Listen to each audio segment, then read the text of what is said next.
Zidove galerije Bosanskog kulturnog centra Tuzlanskog kantona krase djela Mensura Porovića iz Sarajeva.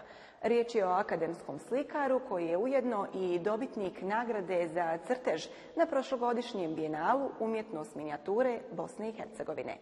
Akademski slikar i direktor Sarajevske srednje škole primijenjenih umjetnosti Mensur Porović tuzlanskoj publici predstavio se sa oko 100 radova manjeg, srednjeg i većeg formata.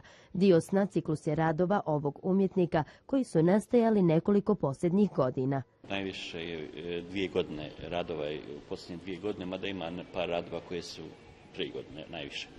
A radio sam na više, radio sam na platu, znači ima tu i panel ploče, ima na papiru, ima na kartonu, znači više tehnika. Uglavnom je to akril tehnika. Historičarka umjetnosti Amra Patković, koja je pisala predgovor za katalog, istakla je da na Porovićevim djelima preovladavaju događaji iz snova, što i on sam potvrđuje. To su uglavnom neka sjećanja djetinjstva, naravno i snovi.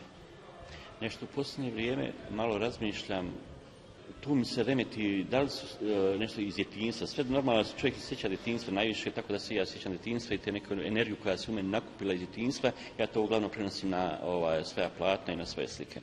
Ali dolazim u neku situaciju da razmišljam, da li je se nešto stvarno desilo u djetinjstvu ili sam ja to sanjao.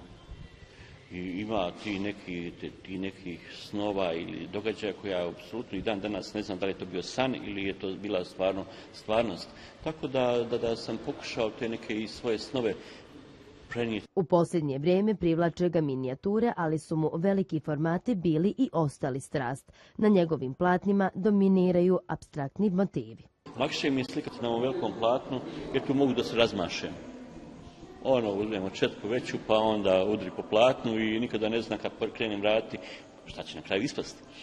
Dok na minijaturu ne mogu baš toliko da se razmaši, tu moja malo koncentracije više i tako dalje. Tako da više na manjem prostoru, ali više uložim sebe nego na ovom velikom. Pa eto, mislim da me ima svugdje. Prošle godine Mensur Porović je na 7. bijenalu umjetnosti minijature Bosne i Hercegovine nagrađen u kategoriji za najbolji crtež. Naravno, to je ljubav i nešto što čovjek radi i onda želi da izloži i da pokaže javnosti i taj neki svoj rad i nešto što je nastalo, naravno. Tako da meni puno znači. Izložba Dio sna autora Mensura Porovića bit će otvorena do 23. maja u galeriji Bosanskog kulturnog centra Tuzlanskog kantona.